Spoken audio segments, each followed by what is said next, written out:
Assalamualaikum warahmatullahi wabarakatuh. Perkenalkan, nama saya Vicky Asrofi dari kelas 2D, NIM 1279. Di sini saya akan menjelaskan makalah usul fikih yang berjudul Definisi dan Kaidah-kaidah An-Nahyu.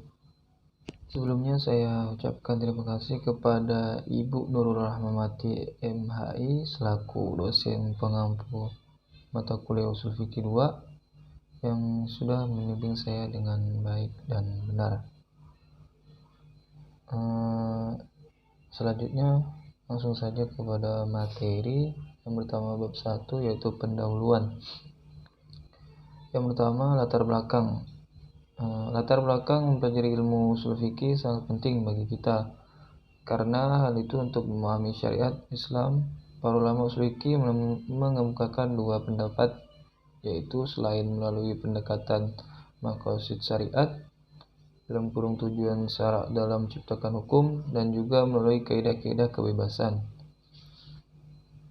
Di antara kaidah-kaidah kebebasan yang digunakan untuk menetapkan dan menerapkan hukum syariat adalah amir dan nahi, sebab kebanyakan hukum-hukum syariat yang aktif ditetapkan atas adanya tuntutan dan melaksanakan suatu pekerjaan atau tuntunan untuk meninggalkannya. Dalam makalah ini akan dibahas tentang nahi sebagai salah satu kaidah kebebasan untuk menetapkan dan menerangkan tuntunan untuk meninggalkan suatu perbuatan. Dalam makalah ini yang akan dibahas yaitu yang pertama, apakah pengertian nahyu, dan yang kedua, apakah macam-macam nahyu, dan yang ketiga, bagaimana masa berlakunya larangan. Bab 2. Pembahasan. Pengertian an-nahyu. Secara etimologi, al-nahi berasal dari bahasa Arab yang artinya mencegah atau melarang. Adapun menurut syarak ialah memerintah meninggalkan sesuatu dari orang yang lebih tinggi tingkatannya kepada orang yang lebih rendah tingkatannya. Sedangkan menurut ulama usul, definisi nahi adalah kebalikan dari amr, yaitu lafaz yang menunjukkan tuntunan untuk meninggalkan sesuatu dari atasan kepada bawahan.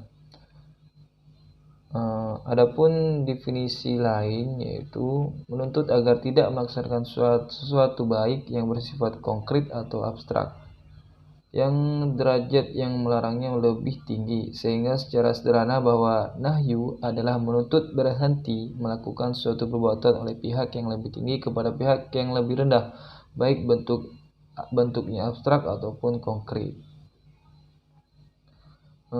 Ataupun yang lebih mudah dipahami adalah larangan melakukan suatu perbuatan dari pihak yang lebih tinggi kedudukannya kepada pihak yang lebih rendah tingkatannya, dengan kalimat yang menunjukkan atas hal itu. Yang kedua, B. Macam-macam an-nahyu. Macam-macam an-nahyu itu sendiri ada 12. Yang pertama itu doa. Doa bermakna bahwa melarang ataupun menolak dengan doa dari derajat rendah kepada derajat yang lebih tinggi, seperti firman Allah Subhanahu wa taala di surah Al-Baqarah ayat 286 yang berarti, ya Tuhan kami, janganlah Engkau hukum kami jika kami lupa atau kami bersalah. Yang kedua itu i'timas, dapat diartikan ajakan atau tawaran seperti ajakan seseorang kepada teman sebaya. Yang ketiga irsyad, yang berarti petunjuk terhadap sesuatu yang baik, seperti firman Allah Subhanahu wa taala di surah Al-Maidah ayat 101 yang berarti, janganlah kamu menanyakan kepada nabimu hal-hal yang diterangkan kepadamu niscaya menyusahkanmu. Dan yang keempat dawam, yang berarti untuk larangan ataupun penolakan terhadap sesuatu yang ada atau semestinya yang masih tetap ataupun terus berlangsung, seperti firman Allah di surah Ibrahim ayat 42 yang berarti, dan janganlah sekali kamu mengira bahwa Allah lalai dari apa yang diperbuat oleh orang-orang yang zalim. Dan yang kelima bayan al-akibah, yang berarti menjelaskan akibat. Dan yang keenam al-yais, yang berarti menunjukkan putus harapan ketika menolak ataupun melarang. Yang ketujuh, tamanni, yaitu mengharap sesuatu yang diidamkan tetapi sulit tercapai ataupun mustahil didapatkan. 8. Tahdid, yang berarti ancaman seperti firman Allah Subhanahu wa taala di surat At-Tahrim ayat 7 yang berarti, hai orang-orang kafir, janganlah kamu mengemukakan uzur pada hari itu. Yang 9. Karohah, yang menunjukkan makna kemakmuran seperti janganlah sholat di kandang unta. Taubih, yang berarti menunjukkan makna menegur seperti janganlah engkau melarang suatu budi padahal engkau melakukan semisalnya. Yang ke-11, iktinas, yang berarti menghibur atau memberikan keterangan seperti firman Allah SWT di surah At-Taubah ayat 40 yang berarti janganlah kamu berduka cita, sesungguhnya Allah bersama kita. Dan 12, tahkir, menunjukkan makna untuk menghina seperti janganlah Anda mencari kemuliaan karena kemuliaan itu tangganya sungguh sulit dan hiduplah Anda secara tenang lagi nikmat hatinya. C. Masa berlakunya larangan. Sesungguhnya nahi menetapkan dawam atau dalam kurung jauhi selamanya, karena dalam nahi mutlak terdapat kemutlakan larangan melakukan sesuatu persatu dari perbuatan yang dilarang, atau karena mematuhi larangan tidak mungkin diwujudkan tanpa menjauhi selamanya.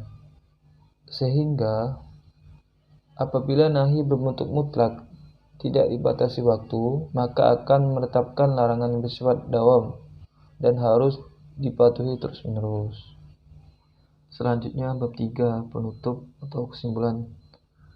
Yang pertama, pengertian an-nahyu adalah lafaz yang menunjukkan tuntunan untuk meninggalkan sesuatu dari atasan kepada bawahan.